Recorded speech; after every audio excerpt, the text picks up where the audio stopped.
জিলহজের ৯ তারিখে রোজা রাখা পৃথিবীর বিভিন্ন প্রান্তে ছড়িয়ে ছিটিয়ে থাকা যে সমস্ত মুসলমানগণ আরাফায় যেতে পারেননি বা হজ করতে পারেননি, তারা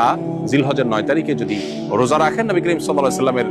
ভাষ্য অনুপাতে ১ বছর পূর্বের এবং ১ বছর অগ্রিম অর্থাৎ পরবর্তী ১ বছর যদি আল্লাহ তাকে বাঁচিয়ে রাখেন, তাহলে সেই বছরের গুনাহ অর্থাৎ সগীরা গুনাহগুলো আল্লাহ তাআলা মাফ করে দিবেন। এজন্য জিলহজের ৯ তারিখে বিশেষভাবে নফল রোজা রাখা, এবং অনেক ওলামা ইকরাম বলেছেন জিলহজের ১ থেকে ৯ তারিখ পর্যন্ত, যেহেতু আমলের দশক, অতএব এই ৯ দিনই রোজা রাখাটা বিশেষভাবে নির্দেশিত যদি তৌফিক হয়। ১০ নম্বর আমল হলো জিলহজের ১০ম তারিখ অর্থাৎ ঈদুল আজহার দিনে সাধ্য অনুযায়ী ঈদুল আজহাকে ঘিরে যে সুন্নাহগুলো আছে সেই সুন্নাহগুলো বিশেষভাবে পালনে সচেষ্ট থাকা। প্রিয় দর্শক, জিলহজের প্রথম 10টি দিন ইবাদতের অত্যন্ত অবহেলিত, অথচ কোরআন এবং হাদিসের দৃষ্টিতে অত্যন্ত তাৎপর্যপূর্ণ মৌসুম বা সিজন। আসুন প্রত্যেকে যার যার জায়গা থেকে এই দশকের তাৎপর্য, গুরুত্ব এবং মাহাত্ম্য সম্পর্কে মানুষের মধ্যে সচেতনতা সৃষ্টি করি,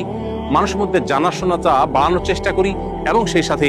এই দশকের করণীয়গুলো নিজেরা আমল করি, অন্যদেরকে আমল করতে উদ্বুদ্ধ করি। আল্লাহ রাব্বুল আলামিন আমাদের সবাইকে জিলহজের এই দশকের গুরুত্ব অনুধাবন করা, অন্যদের মধ্যে সচেতনতা সৃষ্টি করা এবং আমল দিয়ে এই দশককে অর্থবহ করে তোলার তৌফিক দান করুন।